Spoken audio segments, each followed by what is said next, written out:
warahmatullahi wabarakatuh. Waalaikumsalam. Mohon izin untuk bertanya kepada Ustadz Yusdika, Ya. Ustadz Yusdika. Tadi terakhir ada penjelasan tentang menyerah ya Ustadz ya. Ya. Nah, yang ingin saya tanyakan, apa arti dari kata menyerah dan pasrah? Itu kan kayaknya hampir sama ya. Menyerah sama pasrah itu bedanya apa? Terus bagaimana aplikasinya? Itu aja Ustadz, terima kasih. Wassalamualaikum warahmatullahi Waalaikumsalam wabarakatuh. warahmatullahi wabarakatuh. Langsung jawab apa? Tanya dulu ya. Kalau gitu harus dicatat. Lupa soalnya. Oh, atau langsung aja. Langsung aja ya. Langsung aja. Ya. Menyerah itu artinya apa Ibu ya? Kita melakukan sesuai dengan tugasan kita masing-masing. Serah saya sudah, jangan bertanya. Kalau pasrah, Rasulullah pernah ditanya, ya Rasulullah, kalau semua sudah ditetapkan, apakah enggak sebaiknya saya pasrah aja? Pasrah itu diam aja Bu. Kalau makan, gini, saya enggak mau makan, saya sudah ma'rifat. Kalau makanan itu tidak dasar langsung ke dalam mulut saya enggak makan, biarin aja, pasrah aja saya. Bedanya di situ. Jadi hidup biasa adalah kalau kita makan, kalau kita lapar, kita ngapain? Makan. Itu hidup biasa. Jadi pasrah kata Rasulullah jangan. Ya, pasrah itu diam aja gini. Kamu nggak kerja, saya pasrah aja lah. Semua dari ditetapkan oleh Allah kok pasrah. Itu salah di situ. Ya, cukup Ya. mungkin poinnya. Oke ya. Baik, yang lain? Tambahan dari Pak Ustadz ini ada Pak ini. Silakan Pak Ustadz. Oh ya, Bu siapa namanya? Bu Ida. Oh Bu Ida. Jadi bedanya gini Bu Ida, saya tambahkan dari Ustadz Sudika. Jadi yang pertama perbedaannya menyerah dengan pasrah. Kalau menyerah itu bersandarkan Allah. Kalau pasrah bersandarkan keadaan. Keadaan. Ya. Jadi saya ulangi lagi ya, kalau menyerah itu bersandarkan Allah. Kalau pasrah bersandarkan keadaan. Itu yang pertama. Yang kedua, kalau menyerah itu ridho ketetapannya. Ketika dia memahami baik buruk itu terbaik, baik buruk itu diizinkan Allah, baik buruk itu ada hikmahnya. Tapi kalau pasrah, ketika dihadapkan kebaikan dia sombong, ketika dihadapkan keburukan dia putus asa. Jadi bedanya di situ. Kalau menyerah itu bersandarkan Allah, kalau pasrah bersandarkan keadaan. Kalau menyerah dia aktif, kalau pasrah dia pasif. Seumpama saya dihadapkan pekerjaan yang sangat berat, ya, saya tetap aktif dan bersandarkan Allah. Seumpama dihadapkan mahasiswa yang nggak pernah masuk, ya saya tetap aktif nanyakan dia kenapa nggak masuk gitu. Ada apa? Ada masalah apa? Kenapa nggak ngerjakan tesis gitu. Jadi menyerah itu bersandarkan Allah, dia aktif dan dia ridho terhadap ketetapannya apapun itu, entah baik atau buruk. Kalau pasrah dia bersandarkan keadaan dan dia tidak ngapa-ngapain, mager. Dan kalau ada kebaikan dia sombong, kalau ada keburukan dia putus asa. Karena bersandarkan keadaan, tidak Allah. Begitu Bu Ida. Ya, baik. Sebentar, sabar di belakang dulu. Yang tadi itu Mbak Ida, kebaikan itu baik, sombong itu surat 17 ayat 83, referensi. Kayaknya nanti pertanyaannya banyak kepada takdir ini. Assalamualaikum warahmatullahi wabarakatuh. Waalaikumsalam. Alhamdulillah, terima kasih banyak atas materi ilmunya yang luar biasa. Yang kami ingin saya tanyakan untuk banyak ingat kepada Allah dalam kehidupan sehari-hari seperti semacam ini. Apakah kita bisa ingat kepada Allah ketika kita beraktivitas ya, sementara banyak aktivitas kita, terutama aktivitas dunia. Bagaimana caranya supaya ingat kepada Allah? Karena kita kan nggak mungkin terus merem, tapi dengan melek ini ingat kepada Allah. Ya, satu. Yang kedua, di dalam suatu hadis ya, dan kita ingin semacam ini, akhiru kalam la ilaha illallah dakhalal jannah. Dan kita ini kan endingnya semua akan mati. Dan bagaimana mati kita itu bisa ingat kepada Allah. Atau ketika kita mentalkin seseorang, ya itu bagaimana caranya. Pada saatnya pun kita, saya yakin mungkin ketika nazak itu kan luar biasa sakitnya. Terus bagaimana itu secara tauhidnya? Apakah kita la ilaha illallah ataukah kita cukup menunjuk halus, misalkan tadi yang maha halus ya halus. Terima kasih. Wassalamualaikum warahmatullahi wabarakatuh. Waalaikumsalam warahmatullahi. Langsung aja, Pak. Langsung aja. Ya. Nah, bagaimana mengingat Allah dalam kehidupan keseharian, ya kan? Itu yang saya sebut tadi adalah pintu depan, Pak. Ya, pintu depan. Bagaimana kita menjaga ingatan kepada Allah sementara mata kita tetap memandang kepada sifat-sifat ini. Itu yang kita latih, Pak. Kita latih lama-lama. Saya berbicara kepada Bapak, ingatan pada Allah tetap di sini. Itu dia. Gak ada masalah insya Allah. Ya, maka syaratnya pertama tadi, latih ingatan kepada Allah, kemudian imbangi dengan ibadah-ibadah sunnah. Insya Allah. Pertama mungkin ingatnya 5 menit, Pak. Gak apa-apa. Ya, lama-lama apa? Ya, setengah jam. Alhamdulillah setengah jam. Lalu lama-lama apa? Setengah jam, 1 jam. Ya kan? Nah, kalau ingin ingat 24 jam, Bapak harus menaik tingkat. Sudah masuk ke alam sakinah nanti. Nah, itu nanti lebih ada lagi ininya tingkatannya nanti seperti itu. Tapi ingat kepada Allah dalam keseharian saya sudah cukup bagi kita. Insya Allah bisa. Gak ada perubahan. Gak ada kesulitan sebenarnya. Hanya perlu latihan, kemudian ibadah, latihan ibadah. Lama-lama dia akan dalam sholat tahajud umpamanya Pak 1 jam. Bapak bisa ingat Allah selama sholat tahajud itu udah bagus. Udah bagus, sudah. Nanti lama-lama dalam bicara seperti ini ingatan kepada Allahnya ada. Nah, itu saya pun lama Pak ininya. Bisa seperti itu lama. Tapi saya tenang aja. Kenapa?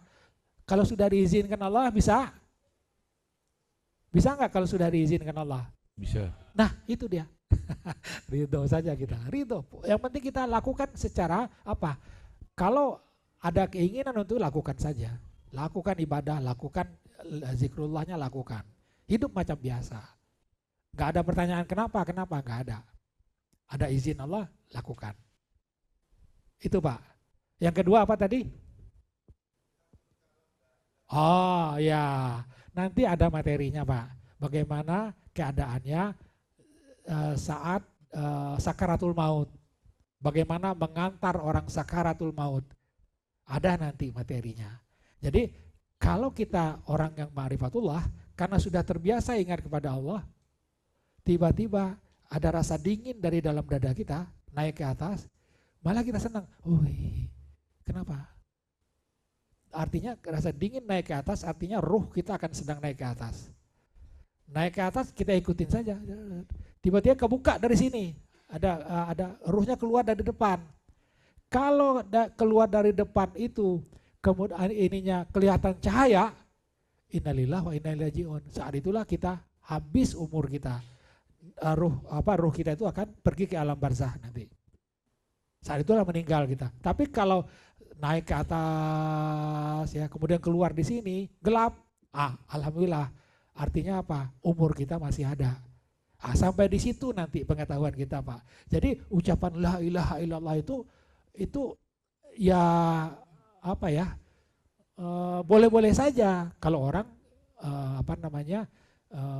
berdasarkan syariat nggak apa-apa. Tapi kalau kita sudah tahu jalannya, maka semakin kita seperti ini, kita ikutin saja nanti. Kalau kita meninggal, malah nanti ada ilmunya Pak. Bagaimana mengantar orang meninggal dalam sakaratul maut. Ada ilmunya nanti. Ya Pak ya, sabar Pak. Ya. Baik, Ya. Mas Taufik. Ada tambahan Pak Taufik? Jadi ingat Allah senantiasa itu kalau dengan paham ilmu ma'rifatullah itu sangat mudah ya Pak Yahya ya. Sebagaimana digambarkan tadi surat Ali Imran ya, alladzina yadhkurunallaha qiyaman wa qu'udan wa 'ala junubihim wa yatafakkaruna fi khalqis samawati wal ard. Orang-orang yang ingat Allah senantiasa baik dalam keadaan berdiri, duduk maupun berbaring. Gimana enggak ingat Allah senantiasa kalau mata lahir memandang sifat, mata hati memandang hakikat, hati ingat Allah. Walaupun saya mengajar, saya tetap ingat Allah. Walaupun saya bersendau gurau dengan anak saya tetap ingat Allah. Walaupun saya macul, tetap ingat Allah. Itulah yang disebut rijalul la tulhihim tijaratu wala bai'un ang zikrillah. Orang-orang yang tidak dilalaikan baik dalam berdagang, jual beli dari ingat Allah. Jadi ingat Allah itu mudah atau sulit Bapak Ibu? Mudah. Mudah. Kalau sudah marifatullah. Kalau sudah marifatullah. Fazkurullaha kazikrikum aba'akum au asyadda zikra. Ingatlah Allah sebagaimana kamu ingat namamu. Cuma saya panggil Pak Yusdika. Ustadz Yusdika? Apakah Pak Yus akan mengingat meja YUSD ya? Enggak. Wajah Ya saya. sadar kalau Wajah saya gimana ya? Yusdika bukan enggak begitu. jadi semudah mengingat nama kita. Ya karena pemahaman kita yang kurang pas jadi sulit, zikir itu ribet sekali. Karena orang modern kan simple ya, simple, mudah ya. Islam itu mudah. Kalau sulit berarti ada yang keliru dalam memahaminya. Sekali lagi ya, Islam itu mudah, ini hadis. Kalau sulit berarti ada yang keliru yang dalam memahaminya. Ada yang keliru dalam menafsirkannya. Selama ini kita selalu memahami tafsir agama, bukan agama itu sendiri. Jadi ingat Allah itu sangat mudah. Fazkurullaha kazikrikum aba'akum au asyadda zikra. Begitu Pak Yahya ya. Jadi kalau kita ingat Allah senantiasa ya otomatis tidak ada masalah dengan pemahaman ayat tadi ya, qiyamau wa qu'udau wa 'ala junubihim, terus ditambah wa yatafakkaruna fi khalqis samawati wal ard, dan selalu berpikir tentang penciptaan Allah, bukan berpikir tentang keadaan jenengan nggih. Rata-rata orang kan berpikir dengan keadaannya sendiri. Karena pola pikirnya yang sempit, memandang dengan kacamata tikus, bukan kacamata elang nggih. Sehingga dia mengatakan apa? Rabbana ma khalaqta hadza batila. Ya Tuhanku, enggak ada yang sia-sia Engkau ciptakan. Terus apa? Subhanaka fakina azabannar. Maha suci Engkau, maka selamatkan kami dari api neraka. Selamatkan kami dari kerancuan berpikir. Tahafudul falasifah kalau Imam Ghazali menyebutkan. Kerancuan berpikir itu neraka. Orang yang berpikir keliru itu neraka. Orang yang memahami keliru itu neraka. Panas. Begitu Bapak ya Ibu? Ya, cukup. Baik, sabar saya juga menentukan siapa lebih dulu nih. Depan Baik, dulu. Oke, baik ya kan. Pak Sakur minta pastikan di depan. Matur nuwun, nama Sakur dari Duku Pakis. Gini Ustaz, yang pertama ingin nyampaikan informasi. Tadi waktu saya keluar itu ada 4 orang nanya. Rata-rata itu pertanyaannya kepingin yang ikut ke sini. Seolah-olah link ini kan terbatas tadi ya kemarin ya. Namanya 4 orang tanya itu sama. Biayanya, anunya. Sampai minta foto tadi. Fotonya Pak Asus saya berikan nomornya. Ini nanti kalau telepon mohon ditanggapi Pak. Tadi gini Tat, saya itu ya jujur saya juga merasakan luar biasa ikut ini tadi ya. Kalau ngaji-ngaji yang biasanya kan nggak sampai berkali-kali nangis gitu. Ini gini, saya kepingin nanya, kan kadang saya dan keluarga itu membiasakan ini baca Al-Maksurat ya. Tujuannya juga ingin zikir lama, kan agak lama Al-Maksurat itu. Nah, bagaimana supaya perasaan ingat Allah itu tidak gampang dicaplok yang lain gitu. Matur nuwun. Oh, nuai dicaplok. Ya silakan Pak. Terima kasih Pak Sakur ya. Jadi bagaimana agar istiqomah zikrullah. Jadi kita alhamdulillah kalau jenengan sudah paham ilmu ma'rifatullah itu bisa dua-duanya Pak Sakur. Karena nanti zikrullah itu bisa diartikan menyebut, bisa diartikan mengingat. Dan alhamdulillah kita bisa dua-duanya. Bisa menyebut Allahu Akbar, bisa mengingat. Sebagaimana ihsan. Ihsan ini kita alhamdulillah bisa dua-duanya. Bisa anta'budallah ka'annaka tarahu fa illam takun tarahu fa innahu yaraka. Beribadalah kepada Allah seakan-akan kamu melihat Allah. Alhamdulillah kita sudah melihat tadi, sudah disampaikan Ustadz Yusdeka. Kalau kamu nggak bisa, yakinlah bahwa Allah Maha melihatmu. Jadi alhamdulillah bisa dua-duanya. Bisa zikrullah dengan menyebut Allah Allah, subhanallah, alhamdulillah, Allahu Akbar, dan bisa dengan mengingat. Kalau zikrullah itu harus disebut, bagaimana? Kasihan dong orang yang bisu. Gimana nyebutnya? Oh, gitu kan. Makanya hakikatus zikir bila harfin wala sautin. Hakikat ingat itu tanpa huruf, tanpa suara. Ya. Hakikat ingat tanpa huruf, tanpa suara. Kalau ingat Allah harus disebut, kasihan dong orang yang bisu. Nyebutnya gimana nanti? Jadi Allah itu, ingat Allah itu senantiasa tadi. Mata lahir memandang sifat, mata hati memandang hakikat, zat, hati ingat Allah. Gimana tidak senantiasa coba Pak? Gimana tidak senantiasa? Makanya Rasulullah bersabda, mataku tidur, hatiku ingat Allah. Sampai mimpi pun ingat Allah. Bagaimana caranya? Pelan-pelan Pak. Pelan-pelan saja, kata kotak nggih. Pelan-pelan saja. Ya. Saya dulu awalnya juga lama Pak Syakur. Ingat Allah dengan mata lahir, mata lahir memandang sifat, mata hati memandang hakikat, hati ingat itu lama sekali. Bagaimana ingat Allah dengan tertutup, terbuka, lama sekali. Proses Pak, insya Allah. Ya, insya Allah. Berdoa kepada Allah, berdoa kepada Allah. Makanya doa kita itu, ya Allah, anugerahkan kami, minda kami untuk selalu mengingatmu, kapanpun, dimanapun. Ya. Insya Allah kalau doa itu dikabulkan, insya Allah diijabai Allah. Ya. Karena Allah sendiri yang punya hati jenengan, nggih. Matur suwun. Ya. Ya, saya tambahkan sedikit ya, Ya. Mas Agus ya.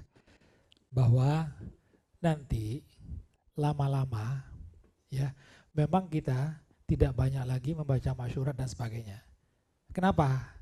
Lebih apa namanya? Karena ini lebih berkesan daripada ucapan. Ya, kalau ucapan boleh saja subhanallah 33 kali atau apa. Kalaupun membaca masyhurat nggak apa-apa, tapi nanti lama-lama lebih enak begini dia apa? Mengingat, kemudian apa? Keadaannya berubah. Kenapa? Kalau menggerakkan mulut, ruh masih di bawah. Menggerakkan mulut bersuara atau apa itu masih di bawah ruhnya. Kenapa? Nanti itu Rasulullah semua tuh dalam keadaan apa? Mataku tidur, hatiku tidak. Rasulullah bisa seperti itu. Ya, maka nanti keadaannya adalah ingat Allah, diam seperti ini. Tapi keadaannya luar biasa, Mas. Nah, itu yang apa? Ahli tasawuf zaman ahli sufi zaman dulu itu seperti itu. Maka muncul keinginan orang ingin seperti itu juga, tapi caranya dengan zikrullah banyak-banyak, tapi enggak merasakan juga. Kita langsung bypass yang itu gitu.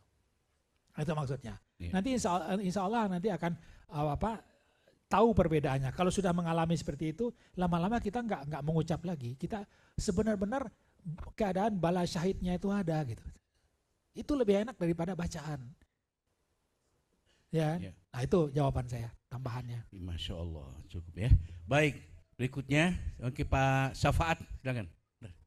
Di belakang.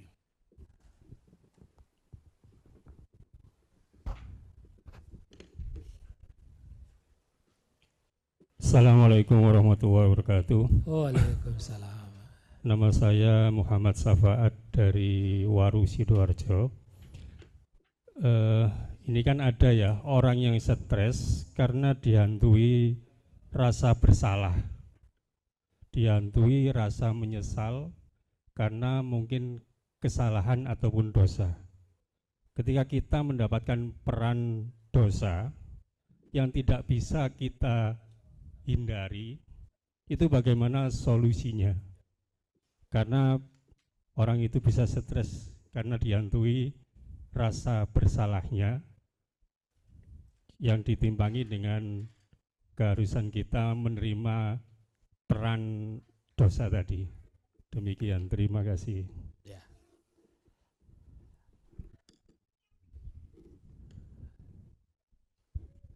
Oke, mungkin saya coba jawab.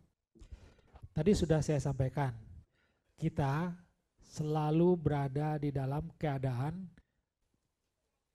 bingung dengan segala permasalahan yang kita hadapi. Kita tidak tahu bagaimana mengatasinya, kan gitu ya. Seakan-akan masalah kita itu menggantung di sini, Mas. Kenapa menggantung di sini? Karena kita ingat permasalahan kita. Ingat permasalahan kita. Ingat hal-hal yang membuat permasalahan itu ada. Kalau ingin kita benci kepada seseorang, yang kita ingat pertama apa? Nama orang itu, betul nggak? Hah? Kalau kita ingat rasa bersalah kepada seseorang, yang pertama kita ingat itu apa? Namanya, betul nggak? Saya pernah berbuat jahat kepada dia. Ingat nama orang. Supaya lupa dengan permasalahan kita apa? Ingat Allah. Ingat Allah, maka permasalahan kita tidak akan ada insya Allah. Ya, kalaupun kita ingat itu, langsung kita katakan ke Allah, saya sudah bermasalah, sudah bersalah, punya permasalahan gini, tolong saya ya Allah. Selesai kita, Mas. Serahkan. Karena kita sekarang sudah punya alamat untuk menyerahkan permasalahan kita. Itu yang saya sebut yang pertama tadi kan. Sudah jelas kita. Maka kalau kita masih memikirkan, berarti kita belum menyerahkannya kepada Allah segala permasalahan kita itu. Itu saja sudah. Pertama, ingat Allah. Daripada mengingat kesalahan kita, ingat Allah. Daripada mengingat problem kita, ingat Allah. Maka problem itu hilang dengan sendirinya, Mas. Hilang dengan sendirinya. Itu sudah saya buktikan gitu ya. Kemudian yang kita lakukan adalah penyerahan tadi, Mas, melepaskan. Lepaskan sudah permasalahan kita itu, ingat Allah. Kemudian kalau masih ada kita merasa bersalah, katakan ke Allah, ya Allah, ini masih ngantung nih Allah, tolong ambil. Selesai, Mas. Nah, itu yang harus kita lakukan berkali-kali ya. Paling tidak, Mas, siapa namanya tadi? Syafaat. Ingat Allah sudah. Ingat Allah, jangan ingat permasalahan. Jangan ingat penyebab masalah, jangan. Ingat Allah. Kenapa? Kalau ingat permasalahan, ingat penyebab permasalahan, maka disitulah setan akan bermain di situ. Setan akan bermain. Ya, yang tidak salah dianggap kita, kok nggak ingat lagi permasalahannya? Kok nggak ingat lagi permasalahannya? Begitu terus nanti. Tapi kalau kita sudah ingat Allah, maka permasalahan kita akan kita lihat. Bahwa, kalau ada muncul itu, setan udah tahu saya masalahnya. Kan gitu, tinggal kita bicara. Ada lagi bisikan-bisikan begitu atau ilham yang muncul ke kita yang jelek. Kita katakan, setan, saya udah tahu. Bilang begitu aja sudah. Itu dari saya, tambahan Pak Taufik. Saya mau ke belakang sebentar. Oke, Pak Syafaat, pertanyaan bagus sekali ya. Panjenengan semuanya punya problem hidup, Bapak Ibu? Ya. Ya, pasti ya. Kalau nggak punya problem, minta diselesaikan sekarang. Ada sebuah ayat, panjenengan pasti hafal semuanya ini ayatnya. Ya ayyatuhan nafsul mudmainnah irji'i ila rabbiki radiyatam mardiyah fadkhuli fi ibadi wadkhuli jannati. Semuanya pasti hafal nggih? Tapi paham nggak ayat ini kira-kira? Gimana memahaminya dalam sudut pandang ahli sufi? Wahai jiwa-jiwa yang tenang, ketika panjenengan ingin tenang hidup jenengan, itu kata kuncinya irji'i ila rabbiki. Kembalilah kepada Tuhanmu.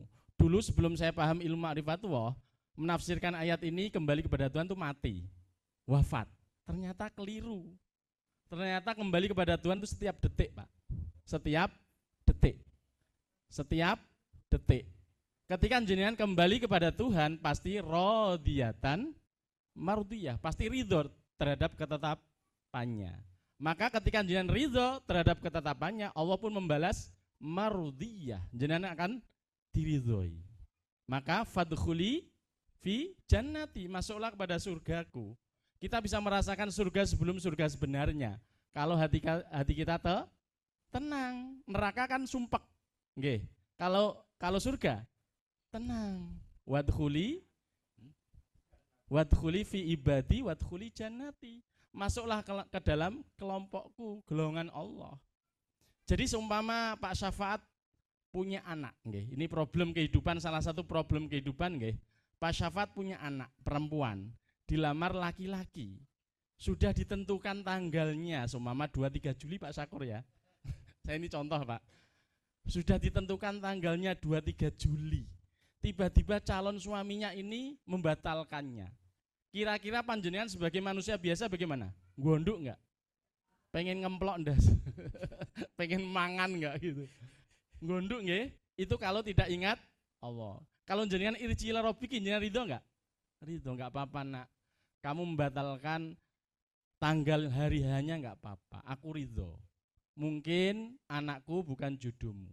Mungkin kamu punya jodoh yang terbaik untuk kamu. Anakku juga punya jodoh yang terbaik untuk anakku. Tenang enggak Bapak Ibu? Tenang enggak Pak Syafaat? Kenapa orang tidak tenang? Karena tidak ridho. Ridho itu enak di mulut, sakit di perut Pak. Gampang ngomongnya enggak Bu? Tapi kenyataannya gimana? Perlu latihan, bukan susah, perlu latihan. Ingat Pak Syafaat, irji ila rabbiki itu setiap detik. Setiap detik jenengan, makanya Rasulullah sering mengajarkan doa itu agar ingat Allah Bu. Ketika makan doanya apa Bapak Ibu? Allahumma barik lana.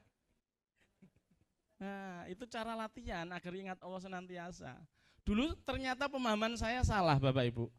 Dulu saya memahami ayat ini irji ila rabbiki itu meninggal. Ternyata keliru. Irji ila rabbiki, kembali pada Tuhanmu setiap detik. Ketika kita lupa ingat Allah, apa yang terjadi? Istakhwada alaihimus syaiton fa'angsaum dzikrullah. Ulaika hizbus syaiton ala inna hizbas syaitani humul khasirun.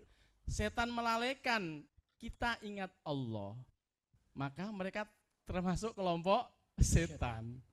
Jadi tadi disampaikan Ustadz Yusdeka, ingatan atau hati secara rohani menurut Al-Ghazali, hati itu ada dua, hati secara jasad ya, dan ini hati secara rohani ya. Ketika hati secara rohani ini sebagai pilot lupa ingat Allah, itu masbulo kata anak muda, masalah buah telur. Jadi seakan pilot ini dibajak oleh setan. Maka kita ingat yang lainnya, benci, marah, dengki, semuanya campur aduk. Ketika kita ingat Allah, masalah selesai. Karena ridho tadi, radiyatan, maka Allah jawab mardiyah. Makanya Rasulullah bersabda, yang masuk surga itu apakah karena amal? Orang masuk surga karena amal atau karena diridhoi Allah Bapak Ibu? Kalau hitung-hitungan karena amal, jangan malu Bu. Seumpama Ibu mohon maaf usianya seumpama 70 tahun nggih, mohon maaf nggih. Seumpama beramal sampai lahir sampai umur 70 tahun. Kira-kira pahala amal itu ditimbang dengan nikmat Allah berupa satu mata, imbang enggak Bapak Ibu? Tak. Baru satu mata. Belum mata ini, belum telinga. Gitu kok ngaku-ngaku masuk surga karena amal, malu enggak kira jenengan? Itu kalau ikhlas. Maka masuk surga itu karena ridho Allah. Bagaimana mendapatkan ridho Allah? Radiyatan. Jenengan ridho terhadap ketetapannya. Karena baik buruk itu menurut kita. Bagi Allah enggak ada baik, enggak ada buruk, semua miliknya, semua haknya, semua ciptaannya. Apa yang kamu anggap baik belum tentu baik. Apa yang kamu anggap buruk belum tentu buruk. Karena mindset ahli sufi itu semua terbaik. Semua berhikmah. Tidak ada yang sia-sia. Semua terjadi atas izin Allah. Itu kuncinya. Pelan-pelan nggih, enak di mulut, sakit di perut. Kata orang Melayu begitu Pak Syafaat. Ini namanya sudah luar biasa, syafaat. Syafaat ini pertolongan. Monggo, Ustaz. Ya. Sebelumnya saya inginkan ini cincin punya siapa yang ketinggalan di tempat wudhu? Cincin. Kalau mahal punyanya bagus. Enggak ada, enggak ada, ikhlaskan ya. Oke, baik sebentar dari depan dulu, dari Bali. Terima kasih Ustaz Aziz. Bismillahirrahmanirrahim. Assalamualaikum warahmatullahi wabarakatuh. Waalaikumsalam warahmatullahi. Pertanyaan saya cukup singkat. Tadi Ustadz Deka sama Ustadz Taufik sempat menyampaikan bahwa ma'rifatullah ini juga bisa dilatih pada anak-anak. Dan kebetulan Allah memberikan peran kepada saya memiliki lembaga untuk Pendidikan. anak-anak special need. Bagaimana tipsnya? Ini juga untuk anak saya juga ya. Untuk anak-anak, melatih anak-anak supaya mengenal Allah dengan cara-cara yang amat sangat sederhana gitu ya. Sehingga itu nancap di kesadarannya. Karena kalau tadi disampaikan kaitannya juga dengan memori. Kalau buat yang buta mungkin ada telinga, hati seperti itu. Begitu pula yang tunarungu bisa dengan mata, hati, dan ruh dan sebagainya. Bagaimana dengan anak-anak autism yang secara memori gitu ya, mungkin tidak langsung bisa merekam seperti kita, ada tahapan-tahapan itu. Saya juga nggak tahu kenapa ini saya tanyakan, tetapi ya kepingin aja sih gimana tahu cara tipsnya supaya ini juga bisa menguatkan. Karena ada beberapa siswa didik kami juga yang akhirnya dari awal didiagnosa tidak bisa berbicara, terus kemudian secara intelektual juga kurang. Alhamdulillah dengan seizin Allah pun anak itu saat ini juga hafiz Quran. Mungkin itu. Terima kasih. Assalamualaikum warahmatullahi wabarakatuh. Saya akan coba jawab. Ada dua hal. Yang pertama adalah saya dulu waktu menyampaikan materi ini di rumah, ada ibu-ibu membawa anaknya. Anaknya umur berapa dulu Maya? 5 tahun ya. Umur 5 tahun. Dia saya mengajar ini, dia lari-lari aja seperti nggak acuh gitu kan. Terus beberapa tahun kemudian, ya setahun atau itu agak besar gitu kan ya. Pas ditanya oleh ibunya, Bu, kan ada zat. Dia bilang gitu. Anak kecil pun paham gitu kan. Jadi ibu nggak boleh marah-marah, kan gitu kan ya. Ibunya astagfirullah. Jadi sadar juga ibunya gitu kan. Jadi anak pun kalau kita sampaikan, insya Allah dia akan paham. Tapi yang sederhana pengucapannya. Dan mungkin yang tentang keredaan jangan dulu lah kita sampaikan gitu ya. Kita sampaikan dulu sampai ini saja. Marifatullah, zikrullah, ibadah. Udah itu aja dulu. Ya kan? Sampaikan itu saja dulu. Kalau keredaan mungkin untuk yang agak dewasa sedikit lah ini kita sampaikan. Itu yang pertama. Yang kedua, ada di Cilegon itu ada Ibu Elis namanya. Ya, Elis, dia itu dulu mengajar di sekolah SLB juga, sama SLB juga. Dia kepala sekolah dan juga diajarkan sesuai dengan ini, sesuai dengan tingkat pemikiran anak itu sendiri. Nggak perlu kita mengajarkan hal-hal yang terlalu sulit bagi dia. Sesuaikan dengan ininya dia, cara berpikir dia. Ya, kalau kita hanya sampai bahwa alam ini diciptakan oleh Allah, sampai di situ saja udah cukup gitu. Tergantung dari pengetahuan atau daya tangkap berpikirnya dia gitu. Jadi ada dua itu yang saya sampaikan. Jadi insya Allah bisa Bu. Kalau anak-anak ya, adik siapa namanya Dek? Dia Anan, paham dia itu, ya kan? Sudah paham, bisa paham anak-anak seperti itu. Apalagi kalau anaknya maunya hafiz atau hafal Al-Quran, itu lebih bagus dia nanti penerimaannya. Jangan-jangan nanti kalau sudah paham ilmu ini ya, setiap ngaji nangis dia nanti gitu. Kenapa? Paham ayatnya gitu kan, paham ininya apa yang terkandung di dalam ayat itu gitu. Nah itu lebih bisa. Ada ustadz di Johor atau di mana itu. Sekarang nggak berani lah, nggak mau lagi ngaji di depan ngaji dengan suara bagus macam-macam. Kenapa? Setiap ngaji udah tahu rahasia ayat itu, nangis saja gitu kan, sehingga nggak berani lagi gitu.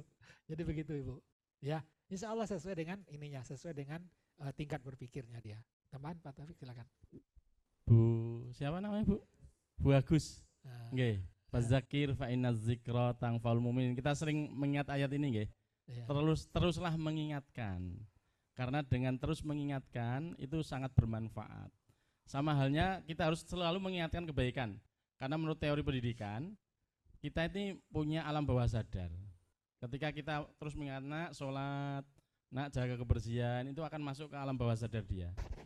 Makanya Hitler pernah mengatakan kebohongan yang diulang-ulang akan menjadi kebenaran. Apalagi kebenaran yang diulang-ulang ya Bu ya. Apalagi kebenaran. Saya pernah simulasi kepada anak saya. Kemudian saya pendidik ya, background saya pesantren dan akademisi, punya lembaga juga di rumah. Itu saya praktekkan ke anak saya usia 5 tahun. Benar apa yang disampaikan Ustadz Usdeka? Dia tahu Bu, karena memori anak kita itu lebih canggih dengan kita sebenarnya. Loh, dia lahir ceprol sudah tahu YouTube ya. Jangan tahu YouTube umur berapa Bu? Mereka itu didesain sesuai keadaan zamannya Bu. Lebih tahu. Benar Bu. Anak 5 tahun tahu Bu. Walaupun dia sambil lari-lari nggak apa-apa, dia mendengarkan. Dia mendengarkan, sampaikan aja. Karena dia masuk ke alam bawah sadar. Sampaikan aja. Ini saya buktikan ke anak saya, anak usia 5 tahun. Saya ngajar tuh dari TK sampai perguruan tinggi. Jadi saya simulasikan dan ternyata mereka lebih cerdas dari kita. Makanya Sayyidina Ali pernah mengatakan, didilah anakmu lebih hebat dari kamu, karena anakmu akan mengalami zaman yang lebih berat dari kamu. Zaman kita belum ada TikTok ya Bu ya. Belum ada YouTube ya kan. Anak sekarang lahir ceprol sudah tahu YouTube, tahu TikTok. Zaman saya itu belajar komputer harus ada belajar ya. Sekarang nggak usah ya kan. Artinya mereka lebih canggih Bu. Sampaikan aja, insya Allah paham. Apalagi memorinya bersih. Nggak kayak kita ya. Makanya saya sampaikan ke anak ibu, ngafalin Quran sejak kecil itu bagus. Karena belajar di waktu kecil bagai mengukir di atas belajar di masa TUE, bukan tua ya, TUE. Bagai mengukir di atas, nah itu sudah. Insya Allah kalau kita menyampaikan dari hati, akan sampai ke hati. Begitu ya Bu ya. Hati ibu ini lembut sekali, saya bisa merasakan.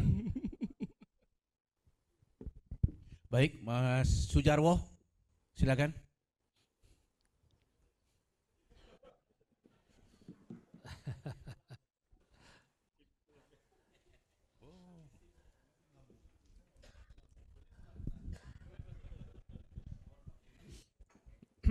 Assalamualaikum warahmatullahi wabarakatuh. Waalaikumsalam warahmatullahi. Mohon maaf sebelumnya Ustaz, mau tanya, ini berangkat dari ketidaktahuan saya. Apa yang melatar belakangi munculnya teori semua ciptaan adalah sifat, kemudian hakikatnya ada zat, dan kemudian muncul tiba-tiba muncul yang maha lembut. Mohon penjelasannya. Terima kasih. Assalamualaikum warahmatullahi wabarakatuh. Terus kapan pulangnya Pak? Ya, silakan. Ya. Pak. Tadi sebenarnya di awal saya sudah terangkan ayatnya. Ya. Pertama adalah bukan ayatnya. Pertama, ilmu ini dari mana? Ya, ilmu ini dari mana? Ya, itu sudah saya terangkan. Ilmu ini adalah laduni yang datang kepada Ustadz Husain bin Abdul Latif, kemudian dipahamkan tentang ayat-ayat Ma'rifatullah. Tapi untuk mengajarkannya, maka beliau dibimbing oleh Rasulullah dalam mimpi beliau. Ya, sehingga buktinya adalah ilmu ini. Itu yang pertama. Kemudian kalau ayatnya tadi sudah saya sampaikan adalah An-Nur ayat 35 ya. Ayat 35. Jadi silakan nanti dibaca, diulang kembali yang saya terangkan tadi ya, mudah-mudahan nanti bisa lebih dipahamkan. Ya, karena kalau saya ulang harus 1 jam lagi Mas. Tadi terlambat tidak datangnya. Nah itu, ada di awal tadi saya sampaikan. Ya, gitu ya Mas ya. Oke, makasih. Pak Taufik silakan. Oke, menambahkan Pak Jarwo nggih.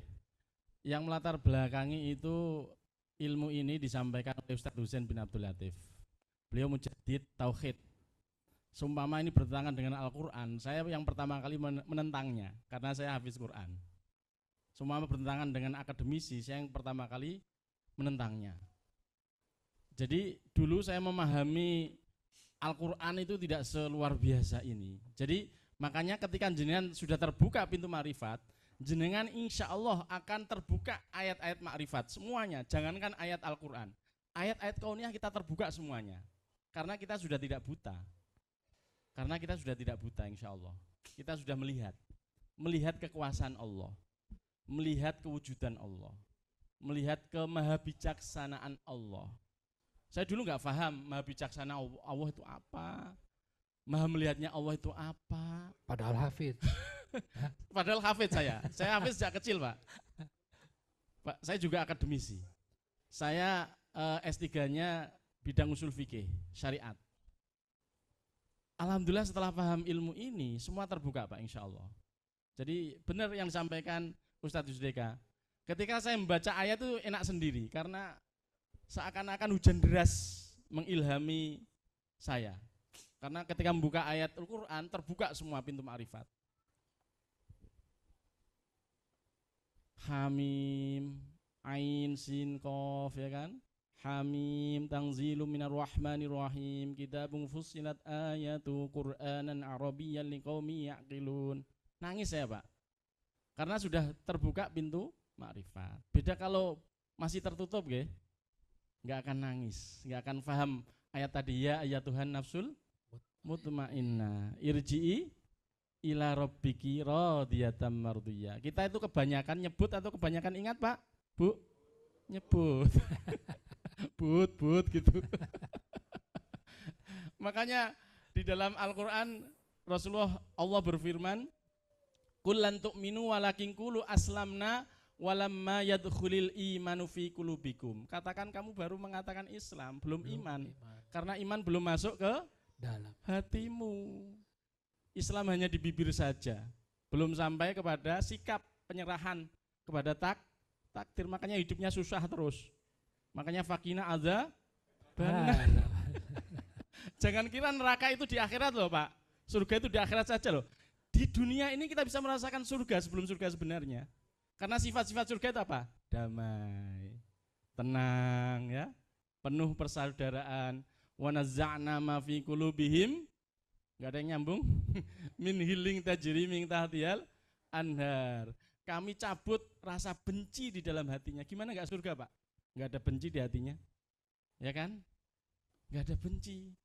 Asyaitonu ya'idukumul faqra wa ya'murukum bil fahsya. Setan itu selalu apa? Selalu menakut-nakuti kita, takut miskin. Kita ini sebenarnya takut Allah apa takut miskin Bapak Ibu? miskin fobia. Takut Kalau miskin, jujur kita takut miskin. takut dan miskin, itu memang takut mati juga. Gimana enggak ma'rifat coba Bu? Ketika saya baca ayat, ya Allah, hujan deras mengilhami. Makanya saya bersyukur ya Allah. Raditu billahi robba wa bil islami. Jangan paham yang disebutkan anak TK? Kalau jenengan paham ini nangis Bu. Raditu billahi robba, ya Allah, aku ridho Allah Tuhanku. Wa bil islami wa bi Muhammadin. Nangis enggak Bapak Ibu? Kalau belum nangis hatinya masih mohon maaf bercanda tapi serius. Gitu ya Pak ya. Terima kasih.